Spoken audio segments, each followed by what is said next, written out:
let me tweet this out. I've received complaints that people miss some start of the show. I have to come up with like a video thing.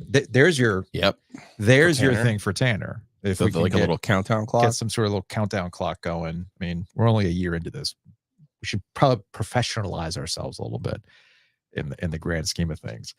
All right. Does that include eating the animal crackers during the program? Dude, if there's anything that drives me insane. Adam used to do that. Everybody's done it. Eating on the microphone is probably or drinking too, because I can hear you swallowing on the mics. Well, it's not my fault we have like super duper microphones. They're and great. I can't control my own microphone. They're great microphones. Yeah, you're right. You're right about that. That is an issue with that. No. I'm talking about like big gulps. That's what I'm talking about. I'm not saying you can't drink. I'm just saying when you drink, just kind of lean back a little bit. But yeah, gold. Well, remember the salad? It's like just like ancient onions just sitting in that studio, man. And then he didn't smell it. He didn't smell it. He's nose blind.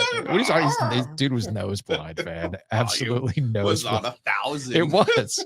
I don't know how my ears have managed. If we're being real, honestly, I don't remember. Oh, there was one time I texted Bomani too when this was on the Buzz, on the Bull 620, the Bull back in the day when he was doing local radio. And he was eating like a muffin or something in the middle of doing the show. And I texted him and Shannon. I'm like, would you please not eat with a live mic? Because that shit's coming through the speakers, man. Just no. All right, you ready? I am. Let's do this. Let's podcast alongside Joe Giglio. I'm Joe Ovies. It is Thursday. It is just past 2:00. Shout out to the people who jumped on to get the extra color before we officially started on an OG Live brought to you by Sleek Fleet. Check them out online at sleek-fleet.com. I actually had somebody in the DMs the other day say, hey, what was that car service again? Sleek-fleet.com. Do you think I could ever be as jealous of Tyler from Sleek Fleet as I was this week when he was texting me pictures of Phil Mickelson and John Rahm at the practice facility in a certain town that refuses to be considered a town? It's the village. Yeah, you're a fucking village. Fuck off. I will choose violence. But I was jealous. I was very jealous. Uh-huh. I live on Mickelson Ridge. I know he's problematic, but I like lefty. Mm-hmm. I would like to lose or win. No, I 800,000 on a kick the coin toss. I was gonna say. I think the reason why you like Mickelson is you can separate him from money. He's such a terrible gambler. You're like, this guy's a mark. I can totally get the action on this guy. As long as we don't have to play for it. That's an. I'm sure you could cook up some sort of like. Don't you do the whole like I'll give you X on a golf course when you're going up against an actual good golfer? Isn't that how that works? I'm super stubborn. In my own detriment. I know. Well, you're going to try to play Phil Mickelson straight up? You're not giving strokes? The only time I've ever really gotten Scott Wood mad at me is when I only took 3 strokes from Brad Frisch, and Scott's like, he is a professional. And I'm like, yeah, but you're the best putter I've ever played with. He's like, he's a professional. Yeah, dude, you are stubborn. I was like, no, but when I beat him, I want to legitimately beat him. I don't want like this artificial like, oh, you got a stroke. Yeah, dude. No, man, I just beat you. You're stubborn. You're absolutely stubborn. We got plenty of things to get into today. We'll get into. Do we? We do actually. Do we? It's June 6th. We got plenty. That was Radio Joe. We got plenty of things to get into. We do have plenty of things to get into. You didn't qualify them as legitimate, so I guess that's okay. Not the point. I think people understand. That on June 6th, when I say there's plenty of things to get into, because they're going fast. It's we're basically doing an hour of lightning round. That's all we're doing. It's just one big long hour-long lightning round. That's what it's all about, man. From Justin. The YouTube comments, can that be a t-shirt? Your fucking village. Yeah, maybe it can. From Davis, who I think wants us to talk. What is it? Did High Point advance to the Super Regionals or no? No. Oh, okay. But they got to win, right? Because he was hype about his Panthers. Yeah. If Hurley goes to the Lakers, what do you all think is the best coach to take over at UConn? We're actually going to get into that. That's one of the plenty of things to get into, dumbass. we do. Just saying.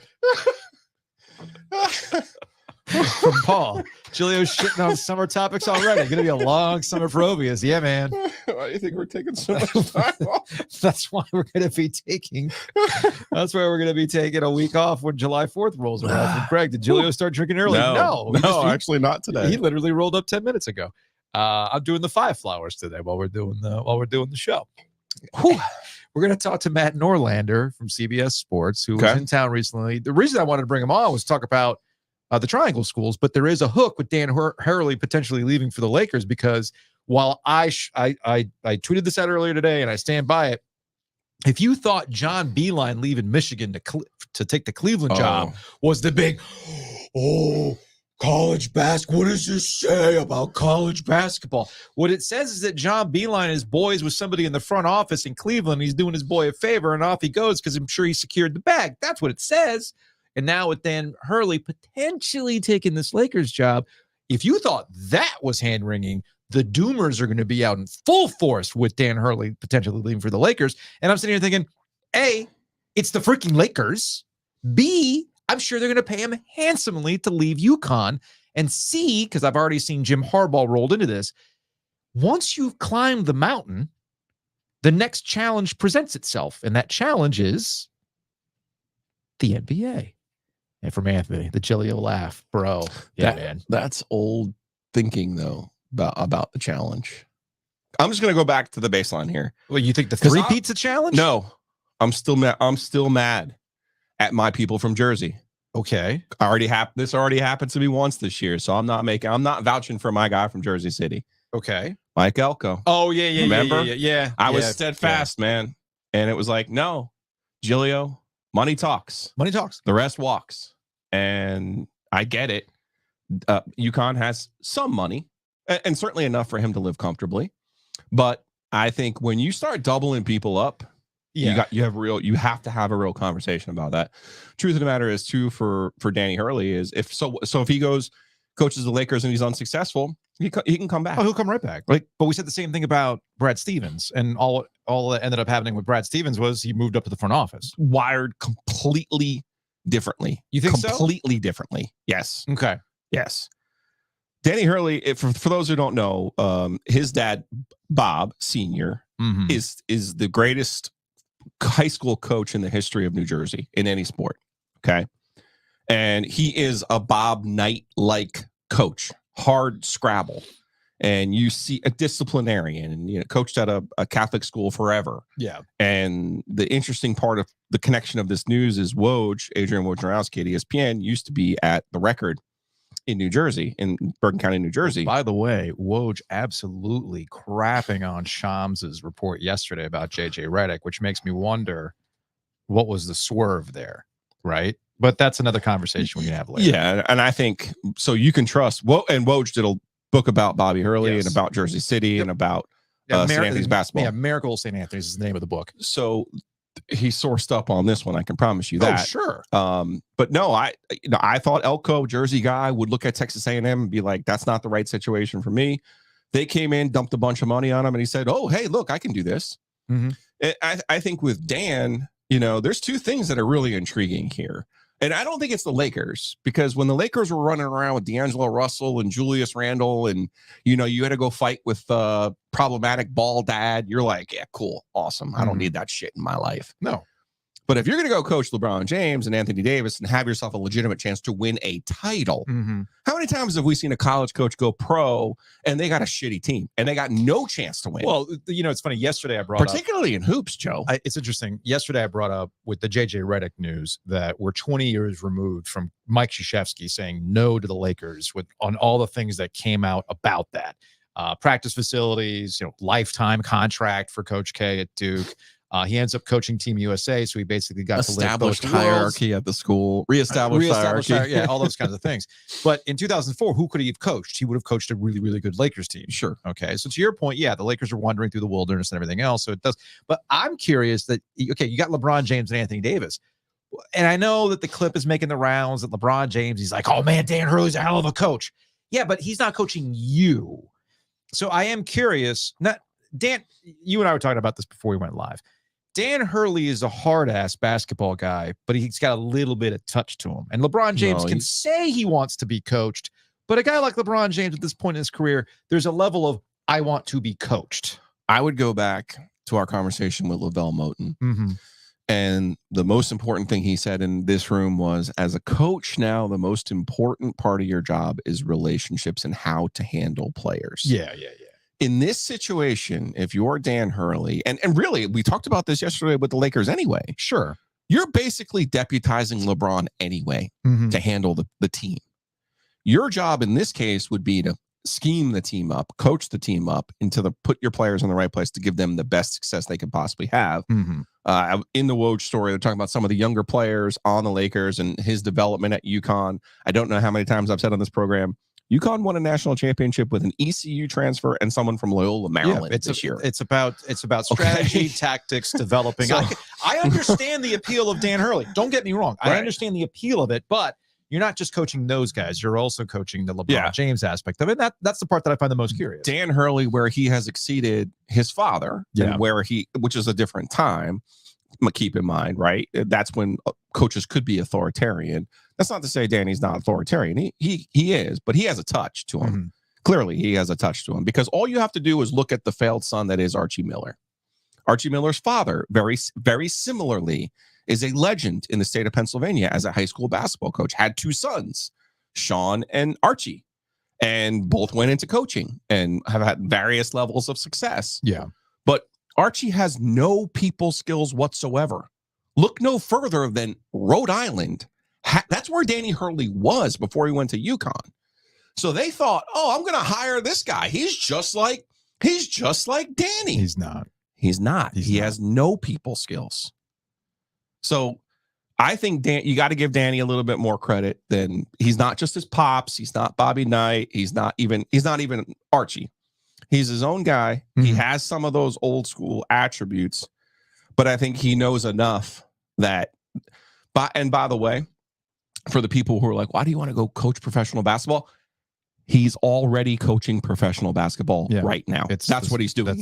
Now, he's not playing an 82-game schedule, but as we speak, he's coaching professional basketball at UConn. That's what he's doing. He's also got the run of it too. I mean, as I joked about the hand wringing, I know people who are doing the Birdman hand rub right now. It's over in Chapel Hill and it's over in Durham, because if he leaves, 30 days, baby, those transfers, time to get on it. Were we lacking a big man? Oh, maybe no. I'll tell you who's really rubbing the hands is the maestro himself.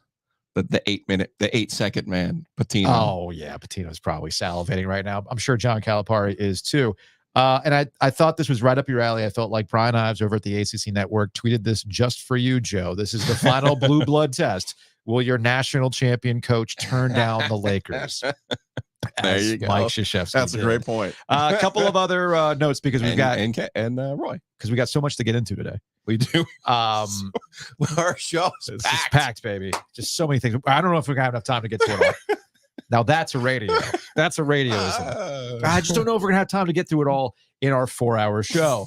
But regardless, you're the one who had to do the 4 hours. I had to do 4 hours. I had to do 4 hours. So that Can bill, you imagine? Oh God, you'd be asleep. That sports bill we talked about earlier in the week.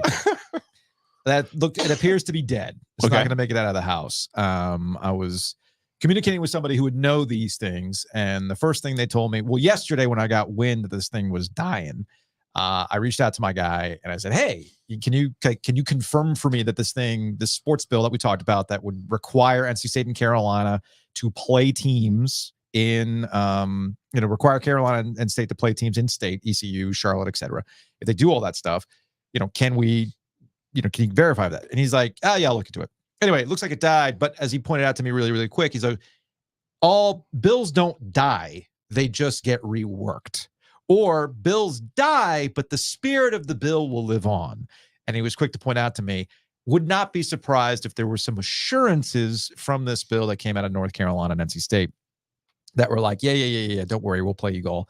more often than not. So that's one thing to keep an eye on. We'll get into some other things as well, because again, we've got so many things to get into. Housekeeping is brought to you by Enovana. Check them out online, ENOVANA.com. If you have mess inside your mansion or trash in your cabana, get it clean with Enovana. Joe Giglio himself says he hates to clean. We all hate to clean. That's why it's better to outsource it and get your time back. Time is money, Enovana.com. We got the podcast festival coming up August 24th. Tickets are moving fast. We sold more tickets yesterday, Joe. It's brought to you by Breeze Through. Check Breeze Through out, breezethrough.com. Download the app so you can save money on gas. And the money you save off gas is the money you can put into the podcast festival ticket, which is moving quickly. We sold more tickets. Very excited about that. With Breeze Through, you might be headed out to the beach this weekend or any other weekends. It's travel time as school's getting out. Drop by a Breeze Through across North Carolina and get everything that you need, from gas to snacks, drinks, everything else. We are doing OG Live today from the studio, but next week we will be at Longleaf Swine. So check out longleafswine.com. You can order online right now, pick it up from the shop. Better yet, if it's going to be a gorgeous weekend, it's a gorgeous spot in downtown Raleigh. Outside, really cool. They got the little app that you can use to order your food. Great bourbon selection. And we're going to be out there on Thursday for OG Live at 1 o'clock. In the meantime, go to longleafswine.com. And OGs to OGs, bugsbite.com, Mosquito Authority, and Pest Authority. Check them out. You can bundle and save right now by getting your outside done with Mosquito Authority and the inside of your house with Pest Authority. It is prime mosquito time. You can keep that in check by going to bugsbite.com. So get Mosquito Authority and Pest Authority today.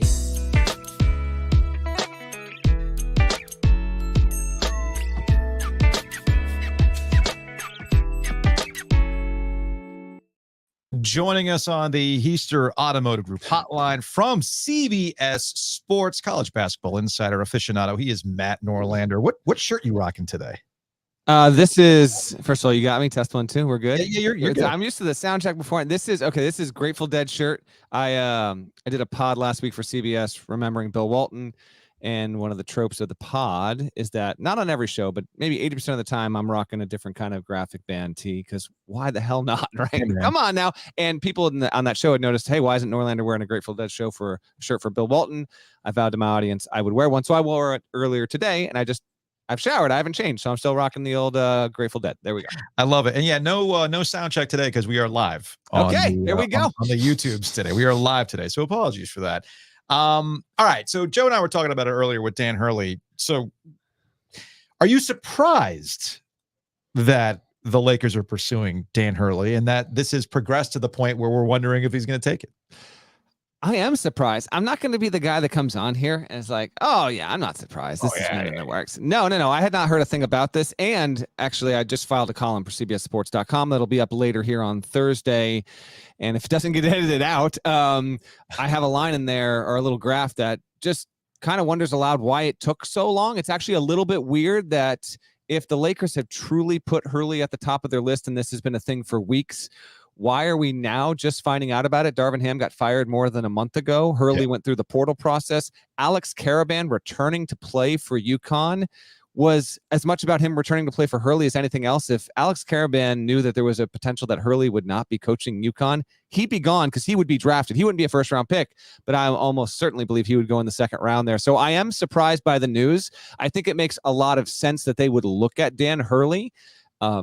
The column gets into a bunch of stuff, frankly. I just opened up the computer and fired off 2,100 words, because there are pros and cons to this a lot. I've gotten a lot of feedback. We can get to that in a second if you want, from just sources around the sport. But I know that if Dan Hurley is offered the job and takes the job, he is going to have to undergo a personal coaching evolution and metamorphosis that I'm not convinced he knows he can even do to begin with, because I actually am a fan of his temperament on the sidelines. College coaching, not just basketball, football, it thrives off its characters. It always has. It's actually a feature, not a bug of the sport. And while Hurley's demonstrative waves can sometimes be ripe for criticism, that is viable. I actually think having guys like him in the sport makes it so much better. Ovies and I, coincidentally enough, just happened to be talking about this week in the ACC. You are lacking coaching characters across the board, and it's certainly not a situation you'd like to see. So Hurley going to the NBA and having to coach LeBron James, Anthony Davis, all the players, the egos that come with that. He can't have his act where he's, barking at the officials, going after, he stared down Zach Edey in the title. Like, you can't have that. And so it will require him to undergo a serious change. And I'm not convinced that he will be capable of doing that. But if he does take the Lakers job, we'll have to see if he is capable of doing it, because no one else in the NBA coaches or acts like the way that he does and has in college for a long time. You're even hired to be fired in the NBA, though. Mhm. Even Danny Hurley. I mean, yeah. it would just be for the money. He knows that. I mean, Well, yes, exactly. I agree, because I don't have it all in front of me, guys. Is Spo and Popovich, are they the two longest tenured NBA? I don't even know if you guys know. I think that's what it is, though. It's No, that's Pop what it one, is. That's what Spo it is. two. Yep. Right. But it is. So very few coaches make it past year 5. You're hired to be fired. I'm of the understanding that the Lakers, if they hired him, would probably come close to not outright tripling his current salary, which is just over $5 million. And so are you comfortable with that? Because his reputation as a college coach will not take a hit. But however, one thing that I actually do think matters, and I mentioned in the column, and I haven't seen a ton of this out there just yet, but it also has been early. It's not like if he goes to the Lakers, again, if he does that and he flames out in year 2, year 3, year 5, whenever it happens, okay, when he gets fired, if he opts to come back to college, or he pulls a Billy Donovan, maybe there's another NBA job. Who the heck knows, right? But if he comes back to college, he's not going to go coach. Let's say the Texas job is open, or the Indiana job. He's not going there, guys. He is a Northeast kind of guy. He just is. That's where he's from. It's where his family lives, where his wife is from. That actually does mean something to him. And so moving across the country, if he does it, is a significant thing, so that if it didn't go well with the Lakers, it's not like, oh, Dan Hurley just got fired, mid-season in 2028, but guess what? The Indiana job just opened. Like, he's not going to go coach in Indiana. That's not where they want to live. So there's also that factor to it as well, where if I make this jump and this leap and I'm being hired to be fired, am I going to be good with retiring at the age of 55, or am I going to, he's a competitor. I think he still will want to coach, and the options that are available to him will not be as plentiful as many other guys, because he's many things, but one thing Dan Hurley is not, is a chameleon. He thrives in the comfort of his own environments that he knows best, and he does thrive off some chaos, but he's not a guy who's willing to go and adapt to every single different kind of job, or, everywhere across the country. I'm assuming that North Carolina and Duke are probably like, oh, Dan Hurley's out of here? Cool. We would appreciate that. I'm sure there are some players on UConn's roster as that 30-day window. If he leaves, the 30-day transfer window can happen for that roster. I'm looking at North Carolina in particular. Like, hey, what have you been looking for? You guys are already down that route. Oh my goodness. Yeah, man. And look, if I'm Duke and Carolina after a guy who has the potential to three-peat and is kind of changing how these things are working and the NIL era and everything else, yeah, I'm happy that Dan Hurley's off to the NBA. No question. I spoke to a coach in the Big East earlier today, just catching up on the status of the story. And the coach was like, hey, I got goodbye, Dan. Like, I'm more than okay. And why not? He's operating like the best coach in the sport right now. But from a transfer portal perspective, yes, as your audience probably likely knows, but just in case, a coach leaves, by rule, NCAA, those players have 30 days to enter the portal. Not 30 days to enter and make a decision. You have 30 days from the day the coach formally leaves the school to actually go into the portal and go somewhere else. Now, it's complicated by what roster availability is out there, but certainly rest assured that there's so many angles to all this. If he leaves, the question becomes, who does UConn hire? I'm of the understanding, while UConn's a blue blood program, sorry guys, gonna have to bring it up right here. It is. You can't argue at this point. Come on now. Well, I mean, we brought up that Brian Ives. If it's a true blue blood, if your coach stays, that is interesting. Like, hey, now that is interesting, but to that point, like, these, we're not gonna go on. I'm avoiding the blue blood conversation altogether. Whatever. Would they try and pluck a sitting head coach somewhere? Argue about NC State Cinderella. That's what it is, Matt. We got to still argue about that. No. Yeah, there we go. Would it be Kamani Young or Luke Murray that gets promoted from within? If you do that, you're going to try and retain those players. Luke Murray was responsible for a lot of those guys on that roster, the key guys through the portal stuff this year. Can you retain most, if not all of them? Because if not, yes, you're going to have schools. I don't think Duke would be. I think Shire's totally happy with the roster that he has. I don't think Duke would be there, but Carolina certainly is still missing like another key front court piece at this point. And so, yes, that also becomes something that's out there. And that's Coach K enough credit for all of this. Why is that? Because I told you If you're Dan Hurley and you win the national championship twice and you still can't get Cooper Flag, you got to be sitting here going, what the hell do I have to do to get my pick my choose? Why do I have to win this damn thing with a Loyola transfer and a kid from ECU? Why can't I just go get Cooper Flag and win the damn thing? Yeah. No one ever, Giglio, no one ever asked Hurley this, but I'd love to ask him actually at some point eventually. There had to be some level of immense satisfaction in winning the second one after, like, they weren't banking on getting Cooper Flag, but like they really, really, really tried. And then Cooper Flag said, nope. Yeah, I'm going to go there. And he said, okay. And Hurley is he's a competitor. So Cooper Flag doesn't pick UConn. And then they go out, they win that title again. They go out and win there. He had to have some, I've never talked to him about that or anyone on that staff, but there had to be some level of like, you didn't come and play for us and look what we just did there. Like, what else do we have to do though? Yes. And originally that's why I wanted you to come on today, because you were in town. We caught up earlier in the week. You were in town to do a feature on DJ Burns ahead of the draft. By the way, how can people catch that? When can people catch that? I don't know when it's going to air. I did a video feature on DJ Burns. We don't need to plug the stuff, but I appreciate it.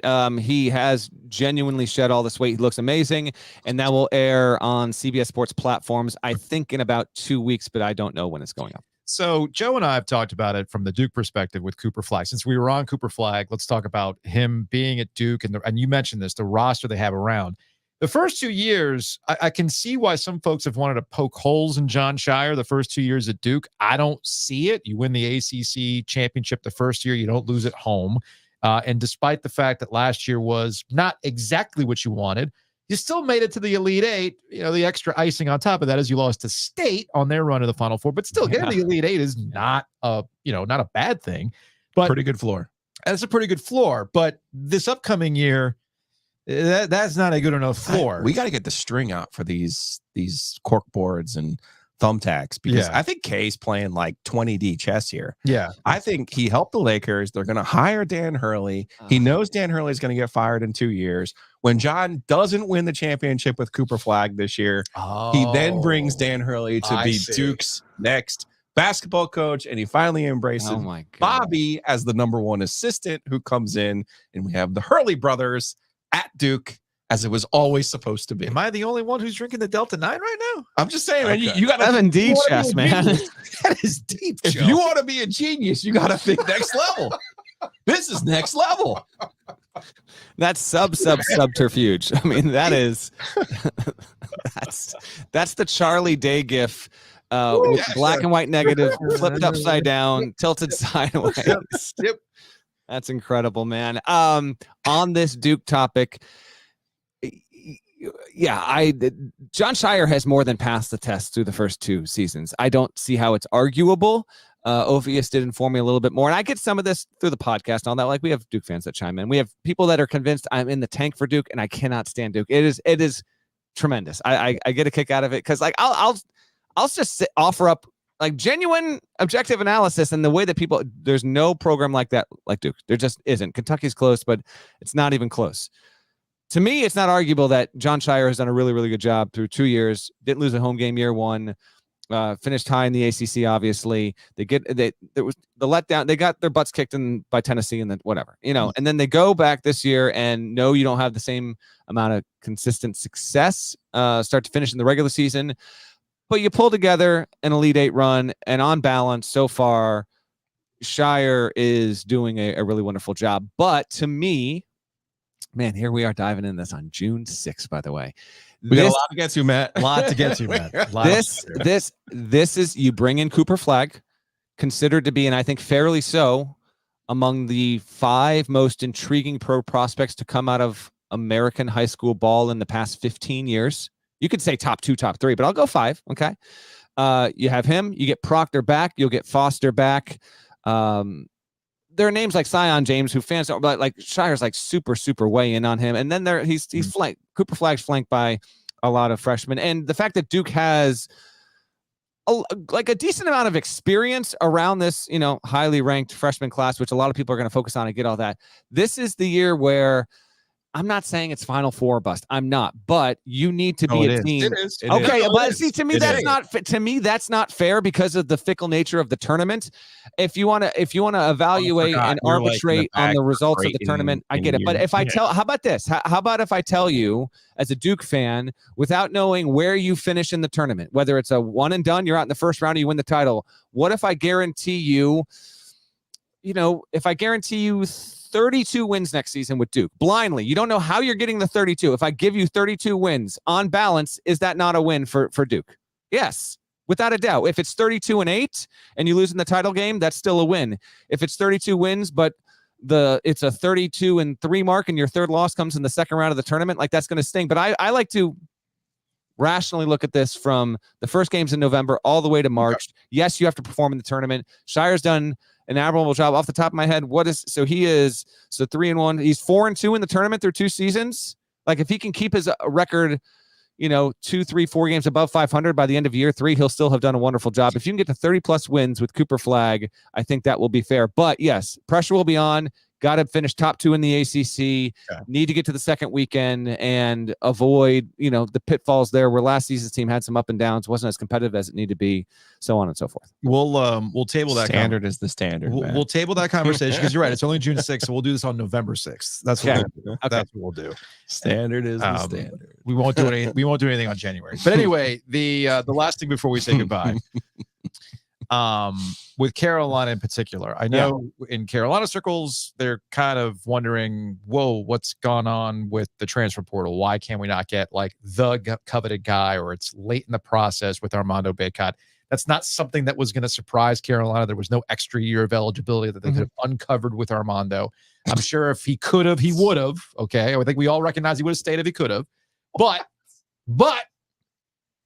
Carolina fans are a little annoyed at how this offseason has gone. Are they justified in being somewhat annoyed in how Hubert Davis is? Would you say the word you use? They're annoyed? I mean, I'm trying to be polite.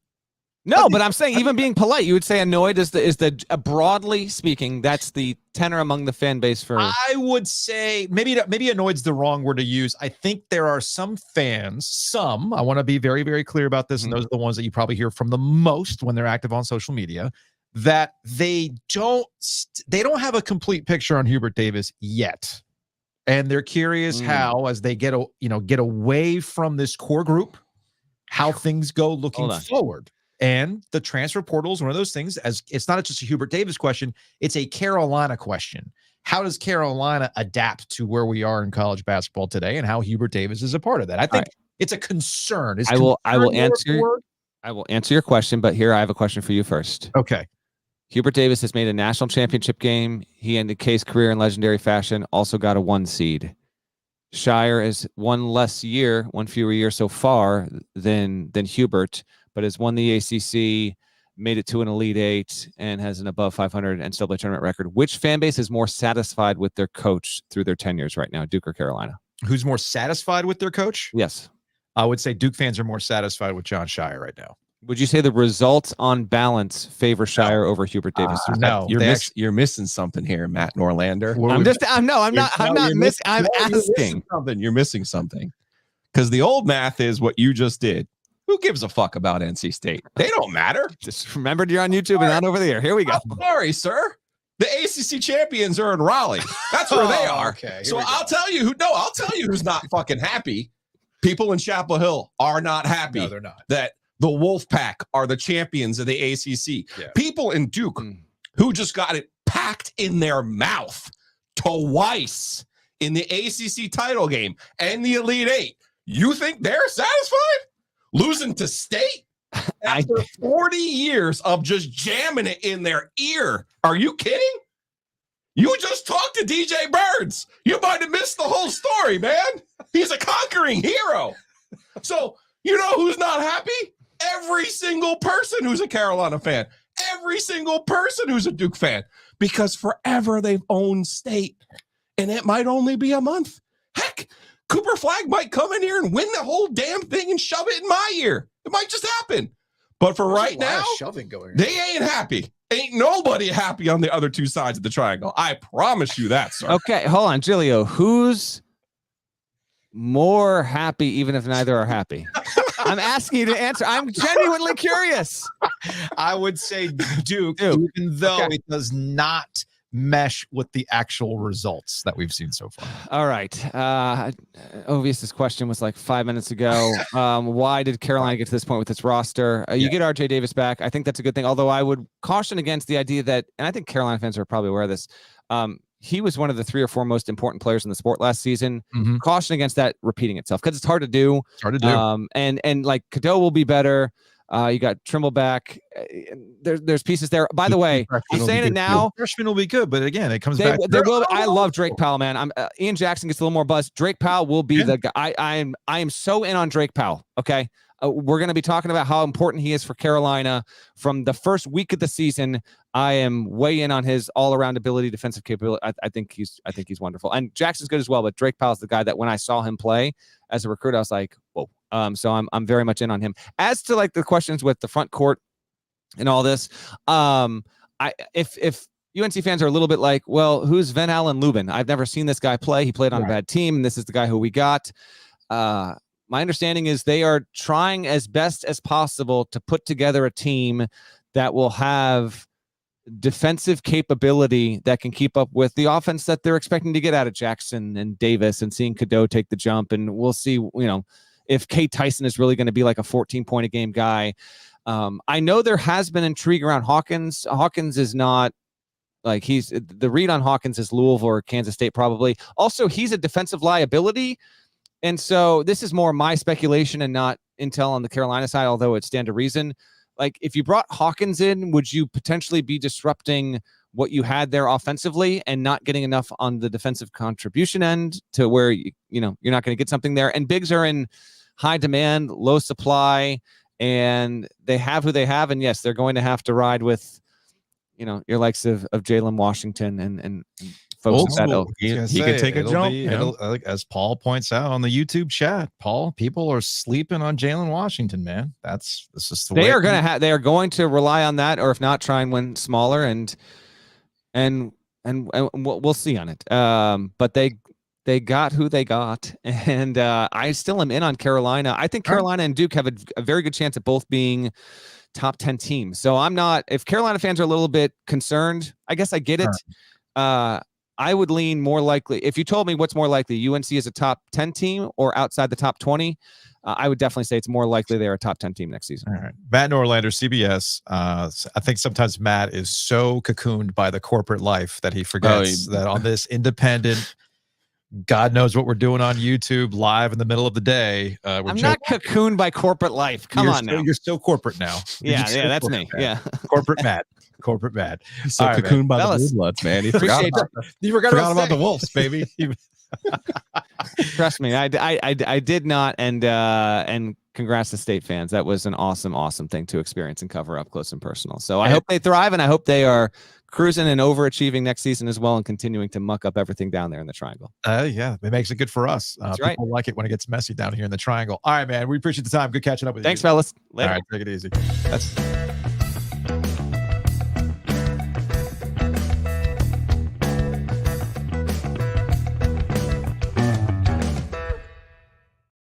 Oh, you came in fired up today, man. Coming in hot. It's like a fajita. Like the fajita. Gee, my goodness. Speaking of fajitas. Yes. You know what I did last night? You went to the butcher's market. I went to the butcher's market. Ancient Ovies family secret with the fajitas. Threw them on the grill. It was good stuff. You can go to the butcher's market today. Yeah, Demetri's here. We're going to do things a little bit differently on my schedule because we're live. And again, there's so many things to get into today that we're actually getting things pushed back, Joe. You see how that works? You see how that works, dumbass? So go to thebutchersmarket.com. Get your stuff to grill out this week. So we appreciate that. And if you happen to be over in the Lakewood Shopping Plaza area, you can go to the Butcher's Market and then head on over to Two Roosters. Get yourself a pint of ice cream to take home. Coffee, cookie dough. That's all I'm going to say. Is that the move? Ooh. Yeah. That is the move. Hold on a second. We got to bring Demetri here in a second. So vamp a little bit talking about Two Roosters, Joe. Well, every month you get new flavors. And this month, my favorite flavor, you already know about the coffee bourbon, which is delicious. But now you're going to throw some cookie dough into the coffee ice cream. Unbelievably delicious. I drove by our home base on off a person there. Yeah. And I texted Jared. I'm like, the line is out the door, man. Like, I hope you know this is all because of the OG, right? Like, no, there's no other reason. There's nothing This else is like going those on. mosquito authority signs. Like, Yep. it has nothing Well, to do I'm that it's just- ice cream. We're just taking It has taking all nothing the to do credit. that it's summer. It has nothing to do with that. Nope. He has an unbelievable product. No, No, it's because we're talking about it it's us here on Ovies and Giglio. Big thanks to Whitaker and Hamer. We will maybe we should talk to Whitaker and Hamer about making sure we can get that, I don't know, trademark copyrights because of us. You know, It's us. they can help you Yeah. out with that kind of stuff. You're a small business. Maybe you're just buying a house. You got to take it to closing. Whitaker and Hamer can help out. No incidents on the bike yet. So we have not had to call Whitaker and Hamer. I felt like I almost had to call Whitaker and Hamer yesterday on Fayetteville Street when somebody was just going super, super slow on Fayetteville Street. And I was Oh, going to yeah. pass them. But I've then done there was that. another car coming. It's not good. And then I thought to myself, no, that might be considered an illegal No, maneuver. it's reckless driving. And I don't actually, want yes. to contact Whitaker and Hamer for that. I have other matters I might need to talk to him about. So check on over to check out wh.lawyer. Again, that's wh.lawyer.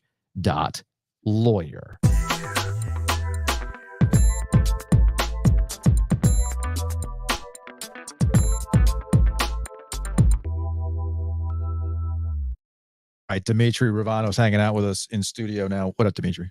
What's up, boys? How are you? Good. Were you just Yeah. in Star Wars land, dude? No. I have had this since literally the day it Is opened. it? A friend brought it back, and I thought Oh, and it's full? it's full. I thought it should go on the shelf so that everyone can enjoy it. Very exciting. Excited about this. I'll put this on the shelf. Hopefully, I don't know how good these shelves are, but we shall see. Blam! No. Boom! Right Nice. there. That's where that Should will I go. have any idea what that's supposed to be? But you have no idea what that is? That is a thermal detonator, Joe, Mhm. Ooh, yeah. from Star Wars. Okay. So when you go to Galaxy's Edge in Hollywood Studios, which I will be doing, I just asked for that, didn't I? in 2 weeks. Yeah, yeah. I mean, Demetri's got a Star Yes, Wars shirt on. Have you watched Completely Acolyte walked yet? into that. I'm not. I've got to go to Asheville tonight without the family, and my plan was to watch it in the hotel room unbothered. You're going to Asheville, and that's what you're going to do. Well, I mean, I'm only there for like a few hours. I mean, I'd be at a brewery doing that, but okay, fair enough. No, but you to feel fully immersed in Galaxy's Edge, Joe. Eyes up, Joe. Eyes up. Yeah. Pay attention. I'm looking at my golf. Yeah, no, but I got to That's a explain this golf to you. break. Star Wars When is you- a golf break. When you no, I want you to. You asked what it Okay. is. So we I'm gonna want tell you to enjoy our interests. Yes. Oh, okay. I put up with your golf interest. That in order to immerse yourself in the Galaxy's Edge, they try to do things like that would be happening on that particular planet. So they serve you Cokes in things that look like a thermal detonator in their own little language, their own Ooh, little fonts. yeah. Cool. Are they ever bringing Khaleesi back? Are they Wrong ever going to make a universe? solo thing? No, because she was in Solo. Solo. They should, right? Like they left us with a really Yeah, good. She was with what's his name? The guy gets cut in half. Yeah. Yeah, Darth Who's Maul. got They two left us with a lines. really good cliffhanger for it, but no, I don't think. I think they're going to. They should have turned it into a pretend- TV show. Honestly. Agreed. Oh, well. Agreed. I So think they're be it. going to pretend it never happened. All right. So Dimitri's here. You're probably wondering why the hell is Demetri here? Not to talk about Star Wars, unfortunately. Nuts. To get us through. He's it's because there's so many things going Summer on. protocols. Podcast festival tickets are going fast. Tickets are going real fast. I'm really happy with where we are right now. That Joe loses it every time I say that. It's like, get your tickets now. They're going fast. I mean, we saw about 3 or 4 tickets after every time we mention it. So Listen, this is not a lie. I get a report from eTix each day, same, right? Same. We were texting with Hayes yesterday. He's like, I added one of you guys. And I'm like, oh, okay. Yeah. Appreciate There's that. so you can attest. There has not been a day yet where we have not sold a ticket. Thank you. So tickets are going fast, Joe. It's all relevant. Tickets are going fast. Yeah. Now, we bring you here because it is the summer. Yes. And despite the fact there are so many things to get into today, we still have to play a radio bit of some sort. You cannot function in the summer without some sort of radio bit to show that we're wacky, we're zany. It's the Friday morning fart song. There's Sure. all sorts of stuff that we can do. Dingo, dingo. Dingo and the baby. So that's where we're at. Get back in the box. What are we doing for Demetri's binder of radio bits today? Okay, I have options if we want to use the wheel, or we could just skip to what I think is the funniest game that any client I've ever worked with I've come up with for them. Let's do that. Let's do that. Yeah, one. Let's that's do a that. hard sell. I That's like a it. hard. You sold me on that one because we've dealt with consultants who've had mind-blowing games Sure. that have swept the nation. Well, everybody should know this about me by now, but just in case you don't, to me, the word stupid is a compliment. I enjoy incredibly dumb, mindless humor, I'm in the same boat. right? Wayne's World is the greatest movie ever made. That's a good movie. All right. Yes. There are, including if you include eastern lowland and mountain gorillas. These are the only two species that we have hard numbers on in the wild. Okay? There are 3,200 gorillas living in the wild. They are that kind of endangered. Okay. 3,200. So the name of the game is Gorillas versus Humans. Okay. I'm going to give you a mid-major school in North Carolina, and you tell me if their gym, if their home basketball facility can hold more people than there are gorillas left in the wild. And you said there's 3,200? 3,200. 3,200 gorillas. Would you like the breakdown? I can give you the breakdown. Please give to the World Wildlife Federation, folks. Anyway. Yep, 2,600 eastern lowland gorillas and a mere 600 mountain gorillas Damn. in the wild. That's crazy. Yeah. All right, 3,200. That's the break even, or that's the number to focus on. How's your golf, Joe? Scotty Scheffler just birdied the last hole to take money out of my pocket. Sorry That about son that. of a bitch. All right, give us the first one. All right, I'm going to make Humans or gorillas? humans or gorillas. I'm going to make the first one kind of easy for you. The home of your UNCG Spartans, the Greensboro Coliseum. That would be humans. There's more For humans. UNCG games, are you sure? For UNCG games, There is You have more actually a gorillas. different capacity No, it's- listed for it's UNCG still games. humans. but it's still UNCG. It is still humans. That is Yes. correct. 7,617. That's it. That's it. for a UNCG game at the Coliseum. Yeah. Damn. All right. All I right. mean, even the Carolina Hurricanes in their first year are a little jealous of that number. Let's go to the triangle now. Okay. All right. McDougald McClendon Gymnasium at NC Central. I'm gonna go more humans. Humans. I'm sorry, more gorillas. Damn it. That gym fits a mere 3,000 people. Wow. Yeah. Okay. Learned something new today. Indeed. John M. Bank Arena in Davidson, North Carolina. The term arena is used ironically. I'm gonna Still gonna go humans. I'm gonna go humans on that too. Humans is correct. 5,200. Yeah. You have to accommodate for the Steph Curry casuals. Yeah. That's Exactly. What you need to do. All right, let's go. Same part of the state. Paul Porter Arena, home of the Gardner Webb Bulldogs. Oh no. It's just Gorillas. I'm sorry, that one is What? humans. 3,500. 3,500 for Gardner Webb. Yeah, I mean, look, I'm not saying they're all Bouncing sellouts. I'm saying Bulldogs. that's how many I mean, I people get fit. that, but okay, I'm shocked. All right, last one for you. Gore Arena at Campbell University. That is gorillas. Yeah, gorillas. That is our closest one. 3,164 humans. 64. Meaning we've got a fighting chance, but probably not against the gorillas. That's a hell of a numbers game you had there for us, Demetri. I was going to do this with like the D2 schools in the area, like Yeah. William Peace and Meredith. Boy, those gyms are tiny. Have you actually sold that to a radio show? Yeah, I have. Really? I have. That's amazing. Which market?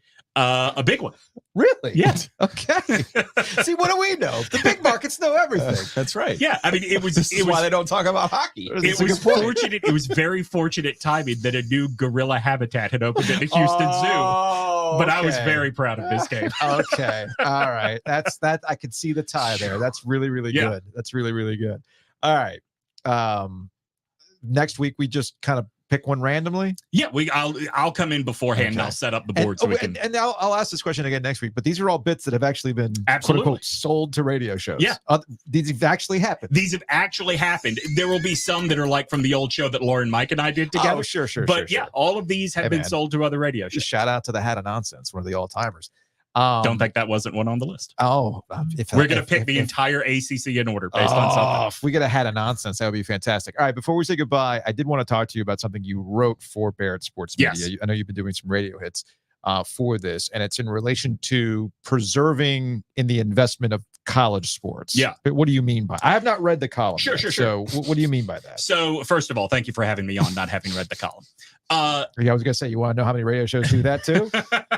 I just went to Amazon and read the book blurb. So tell me about your book. Anyway, so the idea behind the column actually was listening to Bomani's podcast, and he just very casually, without going into it, said, if I were ESPN, I would not be comfortable with all of these athletic directors and conference commissioners throwing the words private equity around. Oh, yeah. Okay. And I started thinking about that from the standpoint of exactly what ESPN stands to lose. And it's not just owning all of the ACC and SEC inventory. It's also ESPN events. I mean, Fox says they are launching a competitor to the NIT. Like, I think we all believe that is eventually their plan is when the Super League happens to be the replacement for the NCAA tournament. Yeah. In some form or fashion.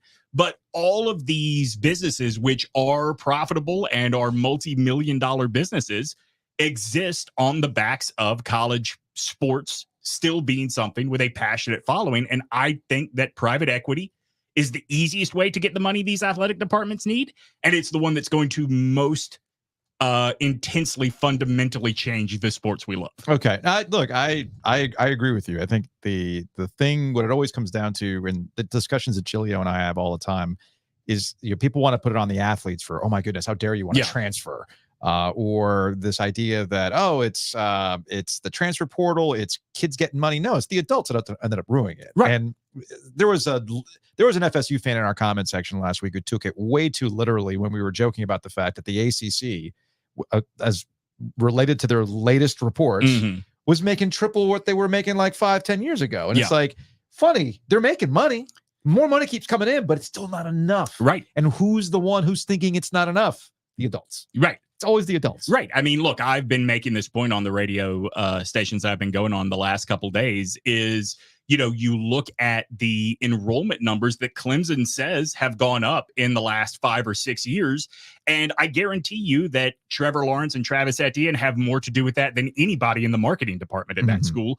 Morally, this is the right thing to do. But even those of us that believe these kids should have been paid all along have to face the fact that this is a major change and the sports, this enterprise, is really in danger. This is not just conjecture trying to scare people. So yesterday I was looking around and I saw where whoever's run the Twitter account for Pro Football Talk is making a big deal out of the fact that the college football playoff schedule is out. Right. And the first round games conflict with Texans, Chiefs, and Steelers, Ravens on December 21st. And it's like, cool. Yeah. Yeah, I mean, I thought this was the. I'll get to that. I got that too. But in terms of, because this leads to that. All right. So it's I don't know. Sometimes I wonder if it's 2024 or 1984 with how people react about, well, we can only do one thing at one time. So that's the thing, right? Like, look, the first time I went to an NC State game after I moved here was a Thursday night game against Florida State. Yeah. We just stopped doing Thursday night games of consequence in college football now because the NFL decided they wanted to make Thursday a real thing. If college football and ESPN would just embrace, you don't have to win the ratings battle. If you have something that a significant audience will watch, you have a winning product. You're good. That's what they have with the playoffs. That's what they have with the playoffs. But the NFL people, like, how dare you we take from you. You don't take from us. I mean, look, the NFL bullied the SEC out of Thanksgiving night. Man. We don't have the Egg Bowl or the return of Texas and Texas Which A&M. gets us to Warren Sharp, who covers the NFL. Shout out to Bennett over at Heister, who put this on our timeline because he pays attention. He knows of my tell me you don't like your family without explicitly telling me you don't like your family. And typically it's with 100 days until football is back. Damn it, I got to hang out with my family. I cannot wait to tell my family, sorry, kids. Yeah. Daddy's gone because it's football time. So Warren Sharp, I'm putting this on the YouTube. This is a verbatim tweet. Okay. Warn your families. We're about to be blessed. No, you see, the blessing isn't being with your families during the holidays. Well, look, you don't know everyone's family, Joe. I agree. For some people, it is a blessing to have all of your family around. Sure. But not in Warren's world. Warn your families. We are about to be blessed with, starting on December 19th, Browns at Bengals. Okay. Wait. On Then December 19th. That's a Thursday. That's the Thursday December 19th, Browns at Bengals, followed by Friday the 20th, CFP first round. Then Saturday, we get our CFP first rounds with Texans Chiefs at 1:00, Steelers Ravens at 4:30, and then we got the full slate on week 16, Monday night, Saints and Packers. Oh, you throw out the records. 12:25, Christmas Day, Chiefs and Steelers, Ravens and Texans, Seahawks and Bears, and you get the full week 17 slate, and then we get into Monday. So it's just going through all the whole entire list of things that happened from December 19th until January 12th. He's even throwing Insurrection Day. Wait a minute. Sorry, family. What? Sorry, family. It's January 6th. January 6th. Gotta celebrate. We celebrate. Look, Warren's not even doing his own bit right. Has he not talked to his family about NCAA 25 coming out on July 19th? I think that's one that a lot of my son and I just had a long conversation about this. I think a lot of dads are going to have that moment. Do you think EA Sports recognizes like how significant a percentage of the people buying this game are going to be over 40? I think they understand. You do? I think they understand that. I'm on the fence of whether or not, because if I got to play with downloadable content, I'm going to be so pissed. Well, I mean, that's games today. That's another conversation altogether. We should do a podcast about those types of things. Sure. I hate it. What? Do you hate the I bought the game. I want to play the game. I Yeah, don't want to wait like 4 hours. No, you got to download 20 gigs of extra data to put on the hard drive. And then, you want to run this option play? Well, it's going to cost you some more money too to unload this playbook. Yeah. Something like that. The day that like the game comes out, and if we only have like, hey, here are the 4 Oregon uniform options, I'm going to be very upset if I have to pay to make college football look like college football. All right, man, get out of here. Oh, well, all right. Thank you for bringing your binder of bits. We will see you next By week. the way, sir. just real quick, everybody listening, no, I don't want to play in your online dynasty. Bye.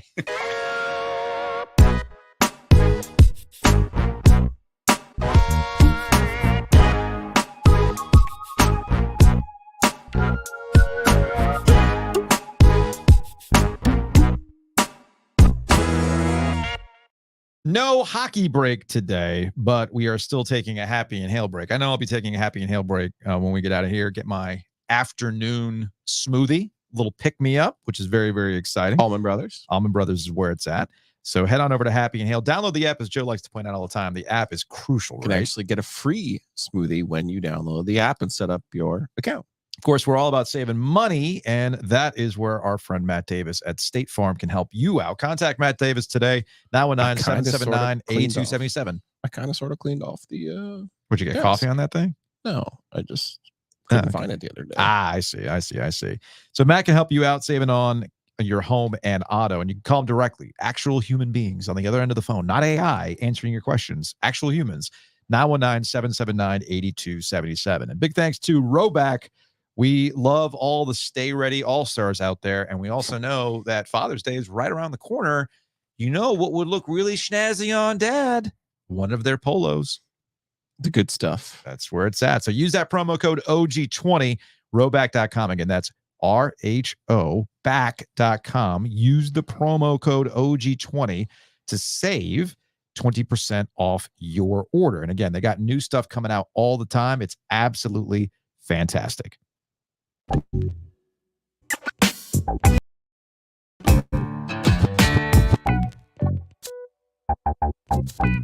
Joining us on the Heister Automotive Group hotline, afternoons on WFNZ in Charlotte. He is Kyle Bailey. Kyle, what's going on, man? What's up, brother? How you been? Well, I know how you've been. I talked to you yesterday. Yeah, you talked to me yesterday, and now I got a question for you. Did you have a chance to watch that Processing Blue or Blueprint or whatever the heck it's called, the Panthers web show? Yep, I watched it yesterday. This is a bit that maybe you guys do, maybe we can do it collaboratively, but I feel like whoever's editing the music needs to find a different kind of bass drop, because Dave Canales, Panthers head coach, is saying some, just mundane coachy things, but they do the bass drop like, I really want us to prepare. Now, Yeah. if you prepare right, I think we can have a good chance of winning some football games. And it's like, he's just doing an introductory, like, hey, get to know you. I don't need the dramatic bass drop like a trailer for a Marvel Cinematic Universe movie, man. Yeah, but I'll spin that a different direction and tell you that's why the entire digital department deserves a raise. True. Because it truly is elegant in its simplicity. You're right. Dave Canales could be talking about tying his shoes, and you give me a bit of dramatic ambient noise behind him, and I'm ready to go run through a wall for the Carolina Panthers. It's like, all right, guys, let's go get a snack. Whoa. Now, Go ahead. I'm sorry. no. I was just gonna say, I could make fun of all this stuff, but I am curious. How is Dave Canales' message being received so far this offseason after two coaching staffs that have definitely burned the fan base? Well, if you're like me and you've resolved to remain stoic and skeptical until the football begins, you were unmoved. For some, though, there is the obvious contrast to Frank Reich, who respectfully is the opposite of Dave Canales' energy. So, people do like the youthful exuberance of the 42-year-old head coach who I think is a vegan, probably like 8% body fat, sprinting around the practice field with all of his players. They do like it, and I understand why. I've enjoyed it myself. I also think that when you do listen to him talk football, in all seriousness, he is very open about the things that they want to do. And some of this is the kind of thing that every team wants to do. Hey, we want to get the football out quick. All right, well, you and every other offensive coordinator in the NFL. But it is important. And, if that's the standard and that's the way you're coaching Bryce, hey, you've got 2.7 seconds on a bull named Fu Manchu. I'm sorry for that. 2.7 seconds to get the ball out. Well, then, damn it, that's what we're going to do. Yeah. We're gonna tie everything we do to your feet. It all starts with there's a plan here. And I did find it interesting that Andy Dalton was speaking with the media 2 days ago, and we played this yesterday. He said he kept making the point, the difference is this coaching staff, they know what they want. They're saying what they want. They're going to get what they want. And it's like, okay, you didn't say that Frank Reich was the opposite, but that is the clear implication here that, there were no clear instructions. There were too many chefs in the kitchen last year. And so Andy Dalton was very emphatic saying that, hey, listen, these guys know what they want. They know what they're asking of us. And so therefore we know what we're supposed to deliver. We'll see. I guess the question is, are these things that Dave Tepper also wants? How long until Dave Tepper, starts to, for lack of a better term, meddle? I mean, I honestly thought that the most fascinating thing in that Seth Wickersham piece from ESPN a while back, talking about Bill Belichick, his inability to find a job this offseason. And there was like a throwaway blurb in there. Yeah. About how, there was a flirtation with the Panthers and Bill Belichick, but the way Dave Tepper has his meetings and he looks at spreadsheets and he questions coaches based on his own statistics. Yeah, that wasn't going to fly with Bill Belichick. So my question is, heck, man, Dave Canales goes into this with eyes wide open, but I am curious just how out of the picture Dave Tepper might be in this case. It's a question that everyone here would love answered. We don't know. We simply don't know. I go back to, I think it was the day that Dave Canales and Dan Morgan were introduced together, the press conference that's shown on Blueprint. Mm-hmm. And I believe it was Joe Person who asked him after the proceedings were officially over, hey, are you going to speak? Are you going to say anything? Are you going to get up there? And, Dave kind of with a wry smile said, no, I'm in the background now. Oh. And yeah, and he might be. Or, at the first sign of success, he's right back in front of the cameras telling you all about how he did it behind the scenes. So we don't know what is yet to come on that front, but he has been noticeably absent. I was going to say less visible, but Dilworth Neighborhood Grill might disagree with that. But yeah, I mean, from a football standpoint, he's certainly been a lot less noticeable these last couple of months. And that's the reason why I wanted to bring you on today, because this week the Panthers unveiled their renderings for what they would like to do to Bank of America Stadium. And I jumped on with you yesterday to talk about this a little bit. And I think everybody agrees that Bank of America Stadium, just like PNC Arena here locally, is in major need of an upgrade. It is lagging behind in major ways. And obviously, if you're trying to play soccer and football, you're going to need a stadium that does a better job of producing for both. Totally get all those types of things. But I can't shake Rock Hill. I can't shake David Tepper, I guess, I don't know, insisting on really a 15-year non-relocation agreement. I know it's 20, but you can buy your way out of it, and clearly he has the money. My question is, if you can see it, if I can see it, and I know you're plugged in a little bit more politically in Charlotte these days, do the people making decisions understand that? Do they see this too? No.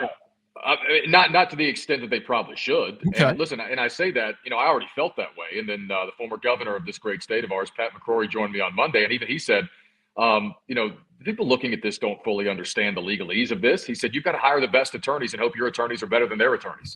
And it's the truth. I mean, listen, I'm not saying that every elected representative in this city is a moron. I also think, though, that I have lower faith than ever in their ability to deliver for constituents and protect them. And so, yeah, when you start getting into, these areas of contract law as it pertains to, the stadiums and where the money's coming from and who's responsible for what on what timeline and based on these conditions. No, I don't think many of the elected representatives here on city council are very qualified, nor am I, quite frankly, to examine these things and have a strong opinion on it. They need it explained to them. So backing out of that for a second, I had David Sampson on yesterday after I talked to you, longtime team president of the Miami Marlins. Now, David Sampson, some know, some might not, was basically the tip of the spear in Miami and getting done one of the most infamous, notorious stadium deals in American sports history. Yeah. Don't get me started on David Campbell, who's one of the most pro ownership, in my opinion, in the grand scheme of things. That I don't agree with a lot of what he has to say, and I have examples as to why I shouldn't believe anything that guy says. Because Miami was dealing with the repercussions of that deal for quite some time. Understood. But what David Sampson did come on the show and say yesterday effectively was, hey, we misled the public. He said it. Because I asked him, I said, I watched, one of the officials. They held a press conference here yesterday to talk about the deal. And I like many of the people that were involved in that deal. Some of these conversations I hate we have to have because I do think there are good people involved in this. But I watched one official in particular state verbatim, this stadium's going to be an engine of economic growth for the city. And it's like, hey, man, there's 30 years of economic data that shows that's just flat out not true. So can we just tell people the truth? And so I asked David Sampson the question point blank. I said, are these stadiums engines of economic growth for city? And he said, there's two answers to that question. As a team president of the Miami Marlins, yes, absolutely. As a tax-paying citizen, unequivocally, no. So, that's what he told us yesterday and I already knew that, but to hear a guy who was instrumental in one of the worst deals ever tell you that, I mean, okay, don't listen to me. Listen to him. He did it. He's telling you the answer is no. So let's just all be transparent here and not lie to the public. That's all I'm really asking for. And I think that's probably my issue with what was unveiled this week, right? I understand they're not the economic drivers they try to present it to you. So if it's not going to be an economic driver, at least bring me some cool shit. And I feel like the renderings or what they have planned is almost like a half measure. It's going to bring Bank of America Stadium up to speed, but by the time they're done with it, it'll probably be outdated again. So I was almost like either go big on this renovation or build another building. And that really would be a sign to the city of Charlotte and that area that David Tepper is here to stay for real, because a new building really ties you to this. So we'll get to that. Why this instead of David Tepper poking around and actually trying to build a new stadium? I don't know. I really don't have an answer to that right now. I wish I did, because I think it's a great point. As you and I discussed yesterday, if you don't have a roof on that building, you're not getting a Final Four, which to many people in certain markets, they wouldn't care about that. But in North Carolina, I would think you'd want a Final Four in the largest city in your state. But can you imagine Carolina in a Final Four in Charlotte? Oh, God. I mean, the Duke fans would travel to that just to see it, to see if it was real. NC State. Look, a lot of NC State fans went to Arizona and the credit cards lit on fire trying to get out to Arizona. Given all the vibes around NC State, can you imagine the Wolfpack in a Final Four in Charlotte? Oh, God, it would be incredible. So I'm legitimately surprised by that. And what's interesting, too, is that, I was doing some reading yesterday. I've been poking around on the city website and, seeing their attempt at transparency to lay out all the information and resources to the public. And when they get into the issue of economic impact, they point out that Dr. Tom Regan from the University of South Carolina put together these numbers and blah, blah, blah, blah, blah. And, a quick cursory glance at Tom Regan's CV and his profile page on the University of South Carolina website interestingly points out that he hasn't published any academic research in 20 years, that he doesn't even have an economics degree. But what was also interesting is that he's been employed to do many of these things for NASCAR, for the University of South Carolina. And it wasn't that long ago that he was highly skeptical of the Rock Hill endeavor, or at least so it seemed. And B, in 2018, wrote a piece estimating how much it would cost to put a roof on Bank of America Stadium. And the number, I believe, was $400 million. Okay. Now, that's a number that was a little higher than what I'd originally been told a couple of years ago. And I say that just from a structural engineer who was telling me what they heard and what they talked about. And they said, hey, we could take stanchions and put them around the stadium and put a roof on this thing. It is doable. And maybe $250, $300 million. So it's a roundabout way of saying maybe it's the price tag. Maybe doing it all was going to reach a point that it was too expensive. But I don't know. Does that make sense to you? Because you're already coughing up $650 million. You seem to think that you could do this comfortably. You were just recruiting and trying to steal the Western and Southern Open from Cincinnati. Right. So, clearly you feel like you have an unending revenue stream to spend on sports. I don't know, Joe. I mean, you can still get a Super Bowl. You can still get a lot of great events. You can host great concerts. Maybe even Taylor Swift arrives at some point. Maybe. But you're not getting a Final Four, and I can't imagine you're getting a WrestleMania with something like this without a roof. Well, I guess we can close the conversation on this then. Billionaires didn't become billionaires by spending their own money. So I understand why David Tepper is looking for this cost to be picked up by the city and the county and all that kind of stuff. But something that I wanted to clarify, I think you referenced this yesterday, or maybe I heard it somewhere else, but I think it's important for this conversation. David Tepper, from the taxpayer perspective, or the money that would come from the hotel, food, and beverage taxes, that bucket of money that's already there and it's supposed to be used for those types of things. At least that's how I understand it. That's how it's set up, yes. That is money that they want to pay out immediately, and then David Tepper is going to pay over time. Like, why is it that one half has to pay this money like right now, and the other gets to pay it over time? What am I missing here? Despite your disdain for David Sampson, that was one of his primary points yesterday on his own podcast, which is why I got him on in the first place. He called David Tepper a scoundrel and said that anyone in Charlotte, of course, alluding to city officials here, who would do business with him needs their head examined, quote unquote. That's what. But the point that you're making is a great one. The city is responsible for, at least ostensibly, what it seems like, $650 million up front. I think Tepper Sports and Entertainment is responsible for $150 now, and then an additional $420 over the life of the deal. That, you've got a contract, and it sounds like he's contractually bound to do that, but I'm sure David Tepper's been contractually bound to pay for things before and never ended up paying for them. So I'm not saying he won't, but to pretend like this is ironclad and like that money's already been delivered, I think you're a bit naive if you believe that. Yeah, and I don't think David Tepper has done anything to earn any value of trust. Again, people can just point to Rock Hill, and when Rock Hill happened, my immediate takeaway when Rock Hill happened was, hey, City of Charlotte, are you paying attention? Because this is a man who's going to want a new stadium, like the Steel property, or he's going to want some renovations. Look at how he's handling this. He's going to do the same thing with you. So it's all very, very interesting. Last question. And I got this question from a listener. Joe and I talked about it a little bit earlier in the week. Do you think that David Tepper ultimately wants to move the Panthers somewhere else? I don't think so. I can't rule it out. I believe that, this is a market that, as you well know, is continuing to grow. Top three again last year in the incoming transplants, and some of the fastest growing suburbs in the country. So and all the banks are here. It seems like every 6 months another bank is building a high rise in uptown Charlotte. So this is a money hub. Why would you run from this? The NFL doesn't want an 8-hour gap between DC and Atlanta.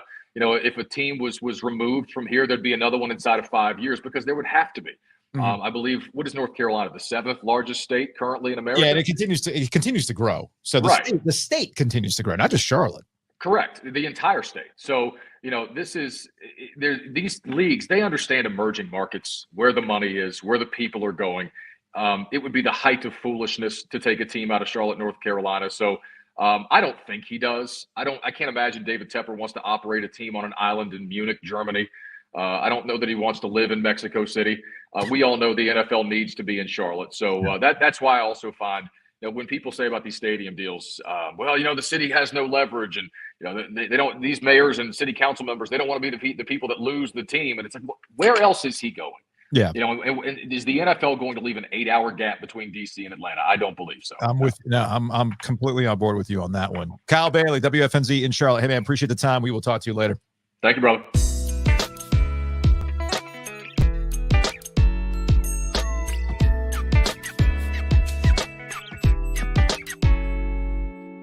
So right now I am sipping on some 5 Flowers, which we picked up at Nature's Relief. You can check out Nature's Relief hempstore.com.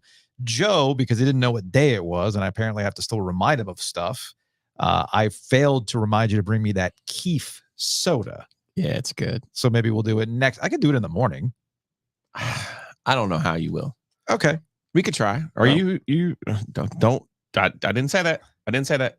You are here next week. You're not here the 17th through the You're 20th. You're worse than my brother. I man. know. But hey, progress. Yeah. Calendar in front of me. Okay. Yeah. I will not. Actually- I will not be here for a week. Are you writing it down? Actually, Okay. So go to nature. But my brother. Actually. My brother. Good You know, call. you know how many times my brother has texted me, "Hey, remind me when you're going to be in Florida again. What days are you going to be at Disney? I don't know, man. Put in your damn calendar. Come on now. Anyway, Obvious. Oh, which by the way, are you doing a meeting? Are we having a meeting? yeah, we can do that. Real quick meeting while we're doing Nature's Relief. You want me to be on my best behavior right now or no? What, during an ad? No. Okay. We should probably move. Well, you know what? I'll have a Hey Joe question for you. That's what we'll do. So go to naturesreliefhemstore.com. I mean, it And could you be people- the no, five wait a second. flowers. You that's kicked people in. have, and you've gotten my iced teas. That's fine, but you Yeah. need to lay off my grape keefs. I need my grape. Need my grape. Big thanks to Hometown Realty. Check them out, myhtr.com. Again, that's myhtr.com. Hometown Realty, you can buy and sell with confidence.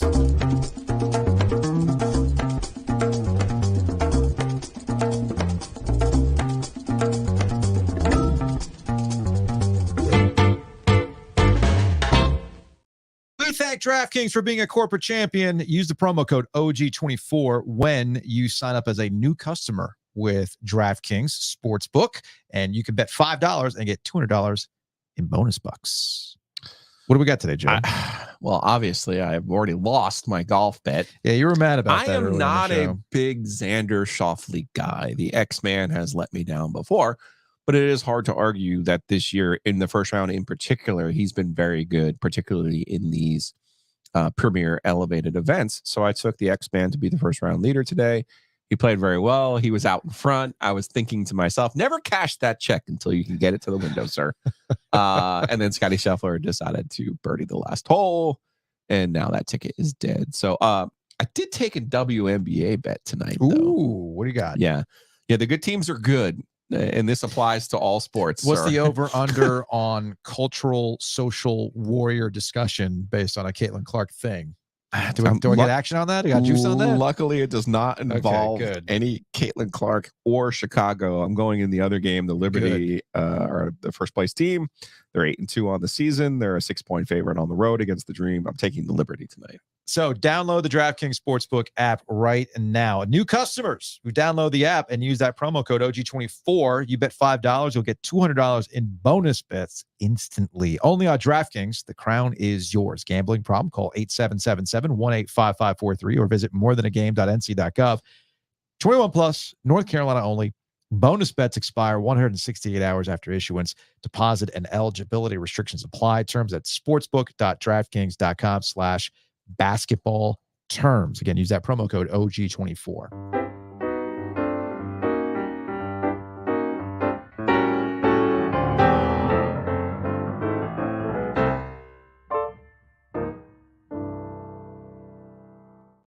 Big thanks to Crankarm. Crankarmbrewing.com is the website. Better yet, go to their brewery in downtown Raleigh. What a bonus. Today is the Thursday. They will be open in the afternoon when we're done recording. So I'm going to go over there and pick up some cans. I'll go with you to have a post-show beer. Let's do it. I'm all about that. Plus, I'm kind of hungry because I think the 5 flowers kicked in.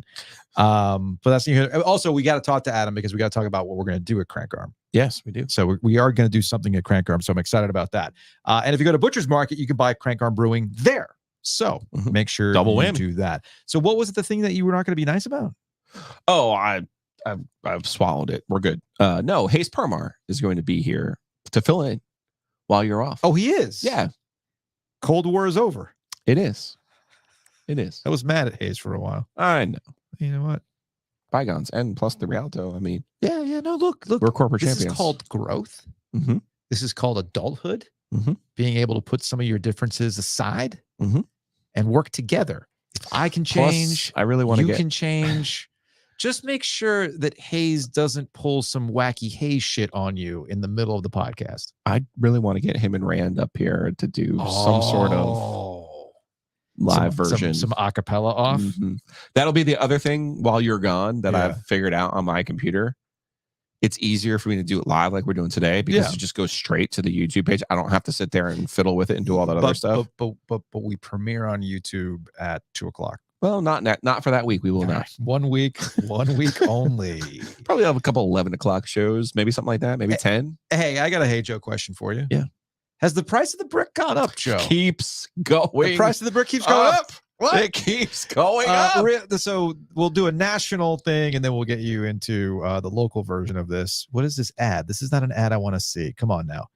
Why would you give me an ad on a website? Jeez. The cupcake looks pretty good, though. Anyway, it's actually from Football Scoop, and it looks like Ohio State is going to be selling practice tickets that go for $50, which is about what it costs to get into a real football game, Joe. Tell me Jim Harbaugh is in the NFL without telling me Jim Harbaugh is in the NFL. How much money would have Jim and the Marine have spent on scouting Ohio State practices while he was still the coach? This is awesome. Good for Ohio State. Good for the rest of the Big Ten. I nominate Matt Rule as the next Big Ten coach. He'll hire someone to go to Ohio State practices. And then, again, how do you know the prices of the brick has gone up? I present to you Pack Forward. Pack Forward. What is Pack Forward? I see Jeff Gravely. Shout out to Digger. Love that guy. Our guy. I see Boo Corrigan. He's all smiles. I don't know who's the other guy. Ben Broussard, the head of the Wolfpack Club. Oh, thank you. You know what? I knew who his name was. I just didn't know what he looked like. So now I know what he looks like. What is Pack Forward, Joe? Let's read directly from the release. In the ever-changing landscape of college athletics, i.e., we just got taken to the cleaners again with NCAA versus House, and we have to pay all these people money now, and that's the ever-changing landscape of college athletics. What it says. You're editorializing. Oh, is that what it says in the thing? Okay, my bad. Wolfpack is on an upward trajectory, just like all the money we got to pay out to people. I'm editorializing again. Because of those many changes, your support is crucial now more than ever.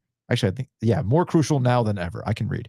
For our teams to continue to compete at the highest level, we need the support of Wolfpack Nation to rise to another level as well. Presenting to you, Pack Forward, which is a campaign that takes a fresh and forward-thinking approach to tickets, parking, and annual donations at NC State. I don't hear the words. This means you're going to have to pay more yet. I don't hear it yet. Get ready to bring out that checkbook, folks. Our goal is to bring our pricing. Oh, this is always my favorite line. Pay a search firm or whoever to write that up? You sure that's not Chat GPT? This is the key line. This is the giveaway. They had me at fresh, Joe. Because I've heard this from professional teams all the time. Our goal is to bring our pricing and donation models more in line with the rest of our conference and the other power conferences, i.e., you've been enjoying this at a discount. Now it's time to bring this up to where we need to in order to match those people. So what does this mean? 2025 season ticket information. So this is for next year, for football in particular. Starting in 2025, football season tickets will now be variably priced. Again, catching up with the times. Season ticket prices will start at $400, lower than the previous couple of years, and range up to $500. Season tickets will also now include a required seat donation. That sounds like a lot of fees to me, Joe, ranging from $0 to $250, depending on section selected. This means a season ticket for the 2025 season will range from $400 to $750, depending on the section selected. This is required on all seats, excluding lifetime seating rights, which I know there's a market for that, and multi-year license tickets, and separate from your annual gifts. It also does not affect things like town center bank season tickets and everything else. So there you go. Long story short, a lot of schools are going to have to do this. It's just interesting to see how NC State positions it. Carolina will do the same. Parking element too, right? Yeah, parking, price of the brick on parking is going to go up because that's really where NC State has kind of so let some loose change fall through the cushions. As part of this campaign, season ticket locations are now renewable for 3-year cycles, and that's for seat tickets. Where we are on parking information. Parking permits will remain the same, $150 per permit. But starting in 2025, each lot will have a required space donation. There you go. You know what this is? Like, is at Disney, right? Used to be you buy a hotel ticket, okay? You get a hotel reservation, I should say. And part of this package, you never paid for parking. Like, I'm going to the resorts. I'm staying at the Caribbean beach. Cool.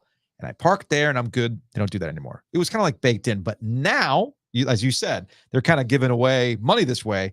Now, on top of your hotel reservation and the ticket price and all that stuff, you also have to pay separately for parking. So it's kind of where we're at with this. The per space donation is required and is separate from your Wolfpack Club annual gifts. And they get into the various levels of that. I do think tickets. ultimately NC State's trying to figure out their NIL situation, the Wolfpack Club situation. How does that align together? And then, of course, the athletic department. So ultimately, these are all good things for them. I also think NC State just had the greatest year they're ever going to have in sports. This is the most successful year they've ever had in school history, A through Z. So if you're ever going to ask for an increase, now is the time to ask for the increase. So give them the anti-David Tepper there. Hey, we just won 3 games, but the price of the brick keeps going up. At least, and I could hear Steve Young yelling in my ear right now. Yeah, but what about those other 35 years that I invested in didn't get anything in return for? Well, that was your problem. Yeah. No, because now they can come back to you and say, "Well, you see all these nice things. You see the super regional. You see the 2 Final Fours. The football consistency. You know, these are all things you got to pay for." This is from the National YouTube Championship and women's cross country. YouTube comment section from Gene. Giglio after dark mode before dark. Yeah, you've definitely been in that situation. From Jesse, has Duke really shoved it in State's face recently? I was shocked that Duke actually won at PNC this year. Yeah, they have, Jesse. I mean, come on. It's been okay. It's been a few decades. If you say so. Let's see what else we got here. From Ken, are we sure Giglio isn't drinking? Haven't seen this since the infamous double bird. Duke just brings it out of you. Duke absolutely brings it out of you.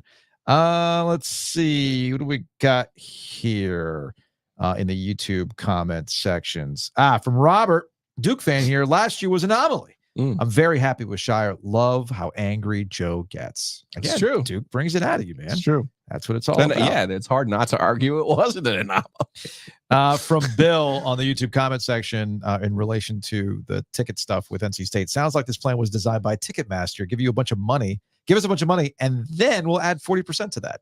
Yeah, it's however you want to dress it up. Yeah. And I actually would appreciate it if NC State, if I was doing the consulting on this, if you wanted to write us a forward-leaning. Everything's forward-leaning.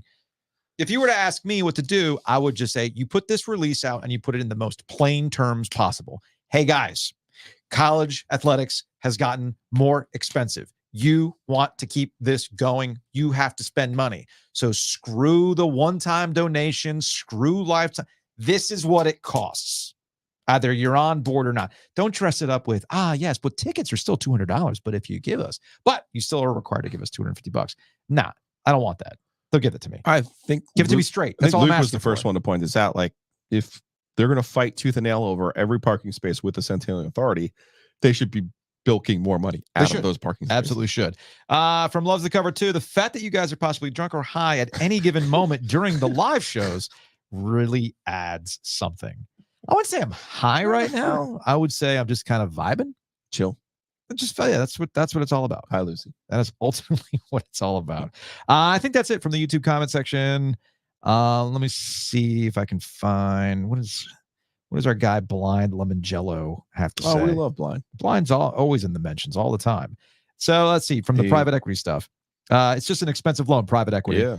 What are the terms? What do they want? It's always going to be worse than dealing with a bank or real financing arm. Yeah, I mean, that's kind of what it is.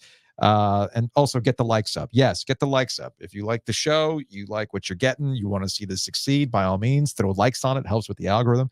Throw us 5 stars on your favorite podcast platform as well. That helps with discoverability. Plus, I like seeing 5 stars. 5 stars only. Positive vibes only. What? Jessica got a gift for Kelly, and I forgot the gift. Oh, okay. Oh, real quick. This is actually what I wanted to have the meeting about, because we have to decide on hats.